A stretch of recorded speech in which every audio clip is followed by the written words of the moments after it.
കുറച്ച് കടി കയറാണ്ടായിരുന്നു, അതാ നേരം വഴുകി. ഗൗരി പുതിയ ഡ്രസ്സൊക്കെ ഇട്ടിട്ടുണ്ടാവില്ലേ?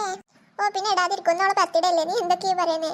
നിങ്ങൾ ഗൗരിക്ക് കൊടുക്കാതെ ഗിഫ്റ്റ് ഒക്കെ എടുത്ത് വെച്ചിട്ടില്ലേ? ആ ഉണ്ട് കേട്ടാ, ബാക്കിലുണ്ട്. ആ അച്ഛാ ഗിഫ്റ്റിൽ എന്താ ഉള്ളത്? അത് സർപ്രൈസ് ഗിഫ്റ്റ് അല്ലേ, അത് ഗൗരിന്റെ അടുത്ത് ചെന്നിട്ട് അവള് തുറക്കുമ്പോ കണ്ടാ പോയിട്ടോ. അത് ഞാൻ പറഞ്ഞുതരാം തമ്പുരു.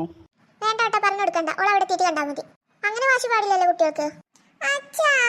ദേ തമ്പുരു, ഗൗരിയുടെ വീടെത്താനായി, അവിടെ എത്തിയിട്ട് കാണാട്ടോ. കണ്ണൊക്കെ തുടച്ചേ, അല്ലെങ്കിൽ ആൾക്കാർ കാണും.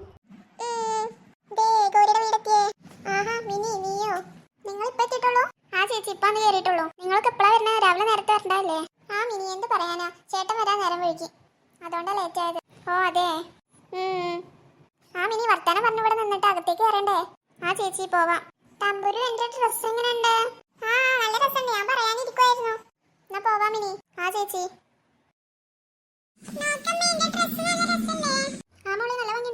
അച്ഛന്റെ കുട്ടി സുന്ദരി കുട്ടി ആയിക്കണോ?